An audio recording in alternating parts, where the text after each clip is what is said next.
We have implemented historical reforms in every field, from democracy to economy, from security to justice, from education to health, from agriculture to foreign policy.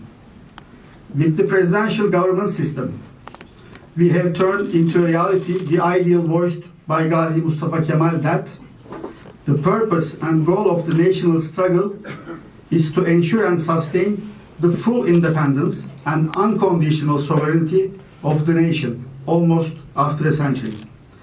By removing the walls between the state and the nation, we ensured that the people and the republic were united. We ensured the unification of democracy and the republic, thanks to our victorious struggle against the circles of tutelage.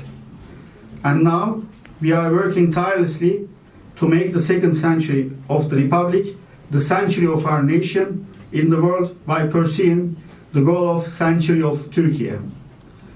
With our growing economy, strengthening democracy, increasing reputation, expanding sphere of influence, and our principled and visionary foreign policy, we continue to be the protector of those in need all over the world. We are pleased to see that every achievement of Turkiye is being followed with hope by all the oppressed people in our region and in the world. We are determined to glorify the ideal of a great and powerful Turkiye, regardless of the malevolent circles at home and abroad. Despite the terrorist organizations that serve as the weapons of the imperialists, despite the invaders who pursue the intrigues of the last century, and despite those who are ambitious but incompetent and who are disturbed by the successes of our country. In short, despite all the enemies of our nation and country, with Allah's will, we shall bring to the life the century of Turkiye as we have fulfilled all our other objectives. May Allah be on our side and help us.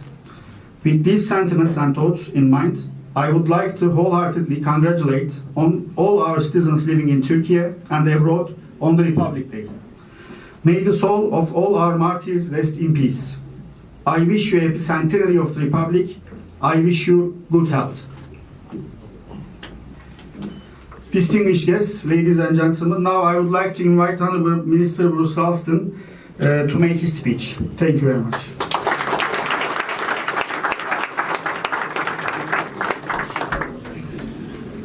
Thanks very much, Consul General Kurt, for your kind introduction. Let me extend my gratitude to you and your staff for organizing and hosting this reception in this splendid venue on such a beautiful day.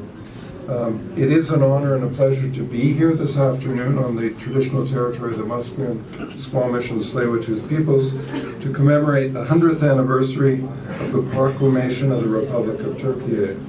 On behalf of Premier David Eby and the Government of British Columbia, and indeed all members of the Legislative Assembly, I extend congratulations and best wishes on this special milestone. It's really wonderful to see so many people here, such a bustling crowd to celebrate, including I want to acknowledge, of course, my colleague Raj Chauhan, who is the Honorable Raj Chauhan, who is the Speaker of the Legislature of British Columbia.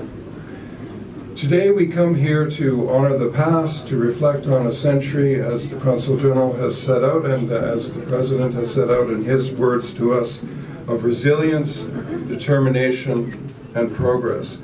The centenary of the Republic of Türkiye is also the perfect opportunity to recognize the friendship between our two countries.